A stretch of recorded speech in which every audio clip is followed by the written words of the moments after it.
महामानव एका बाजूला स्वातंत्र्याची चळवळीची ज्योत बाबासाहेब आंबेडकर व तथागत भगवान प्रज्वलित झाली. यांची जयंती चैतन्य महात्मा बौद्ध गांधी मंडळ यांच्या वतीने होत आहे. स्वातंत्र्यवीर सावरकर,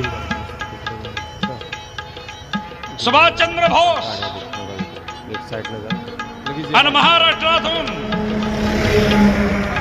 दलितांना दिलासा देण्यासाठी आंबेडकरांची चळवळ सुरू झाली. आणि याच्यामध्ये पहिला विजय मिळवला असेल तर महाडच्या 14 तळ्याचं पाणी, हे पाणी बहुजन समाजाला प्यायला मिळत नव्हतं. हरिजन कुटुंबांना तिथं जाण्यासाठी मनाई होती आणि म्हणून 14 तळ्यावर